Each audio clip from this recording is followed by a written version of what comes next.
Okay, let's get into it. We're doing a deep dive today on something pretty interesting.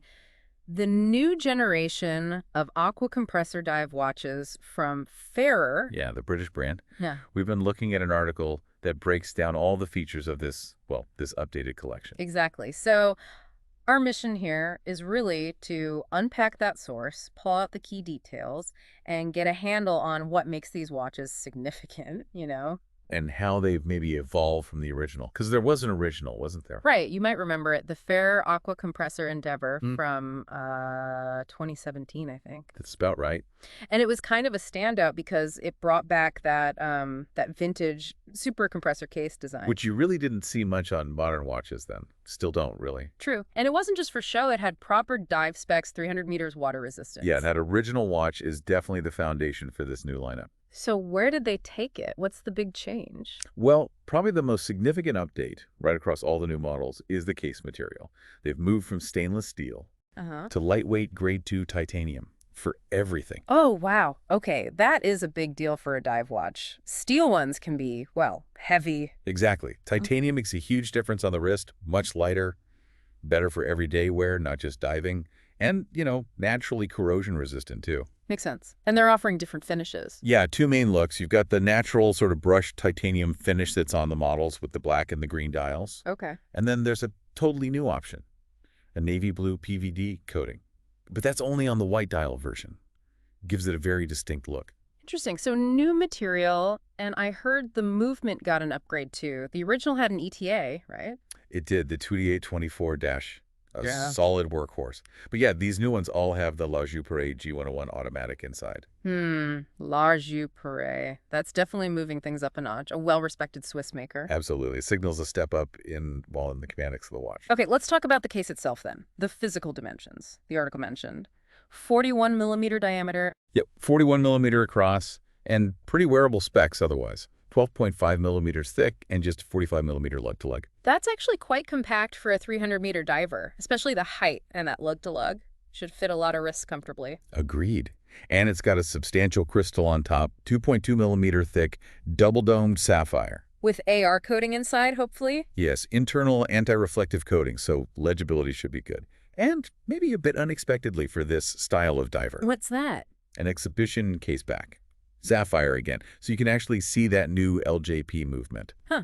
Okay, so it's a capable tool watch, but they also want you to, appreciate the engine inside, blending the tool and enthusiast aspects. Seems like it. Now, the defining feature visually, those dual crowns. Right, the super compressor look. Mhm. 2 screw-down crowns at 2 and 4 o'clock, and they have bronze caps, signed bronze cap. That's right, a nice little detail. And the function is key to the compressor idea. The crown at 2, that's for setting the time, standard stuff. And the one at 4. That operates the internal rotating bezel. Unidirectional, of course. But here's something clever they did with the engineering.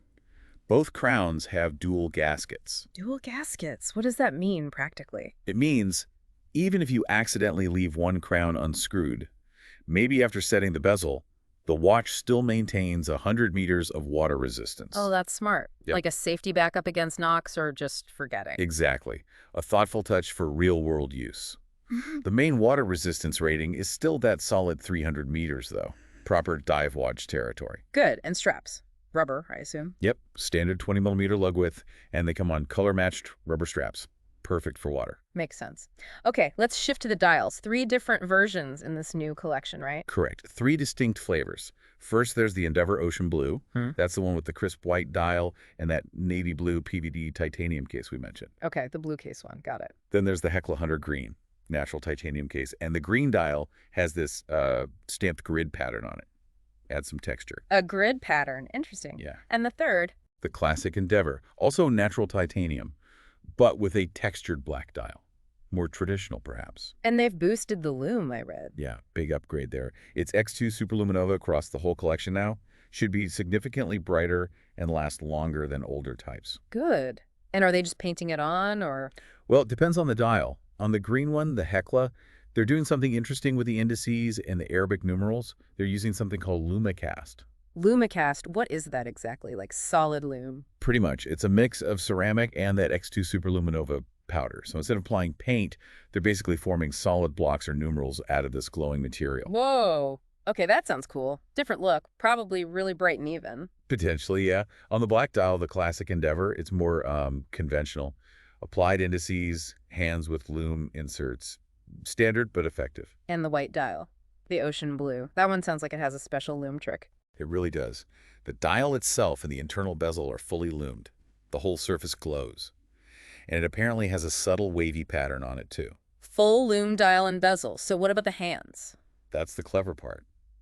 On that specific model, the hands and the indices are navy blue, with no lume. No lume on the hands. How does that work for legibility? It creates a silhouette effect. The dark, non-glowing hands and markers stand out really sharply against the brightly glowing background. A different way to achieve contrast in the dark. Huh. A very neat idea. I'd like to see that in person. And all models keep the Farer arrowhead seconds hand. Yep, that signature tip is there on all three. And the internal rotating bezels match the dial colors, as you'd expect. Okay, let's circle back to the movement. We mentioned the upgrade to the Joux-Perret G101. Worth digging into that a bit more. Absolutely. It's a key element. The article mentioned it's finished to a soigné standard. Right. What does soigné actually mean for us looking at the watch? Soigné basically means neat or carefully finished. In watch terms, it means it's decorated beyond just a basic functional level. You'll see things like Côte de Genève, those Geneva stripes, probably better polishing, maybe blued screws. It just looks nicer through that display back. Okay, so aesthetics. But does it mean better performance, too? Usually, yes.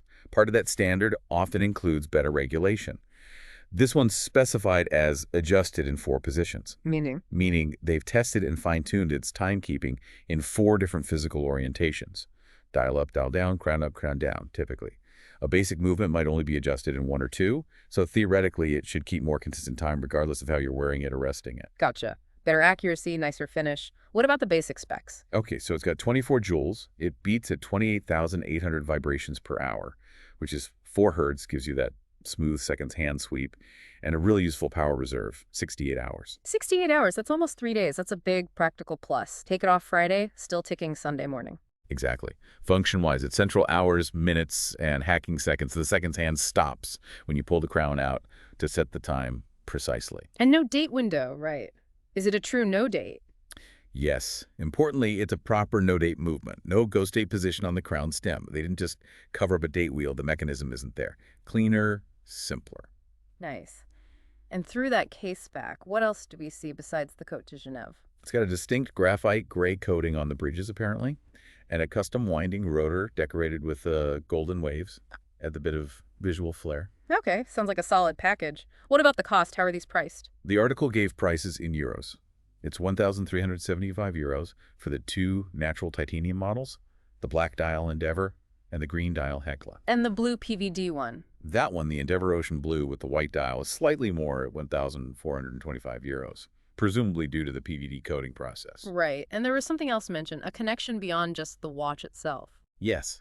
Farer is making a point of their partnership with the Hebridean Whale and Dolphin Trust.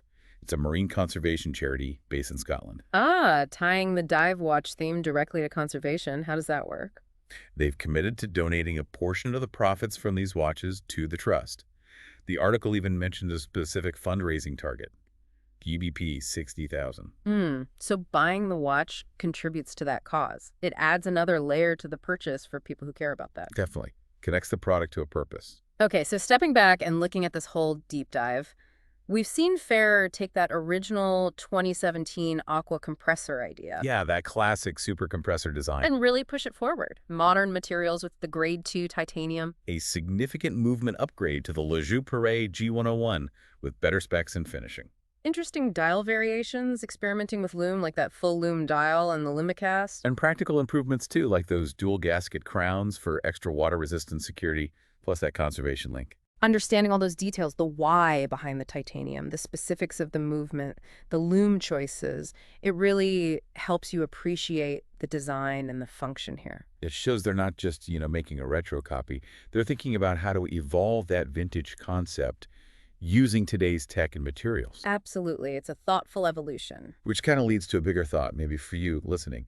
This blend of taking a classic, almost heritage design, like the super compressor case, and then integrating really modern materials, modern movements, advanced lume. How might that approach play out in other areas, other products you care about. Yeah, what happens when you don't just imitate the past, but actively try to improve on its principles using today's technology? Where else could that lead? Or even thinking about that charity link. Mm. How might our choices as consumers, like buying a watch, become more connected to specific causes? What does that mean for brands and for us? Something to chew on.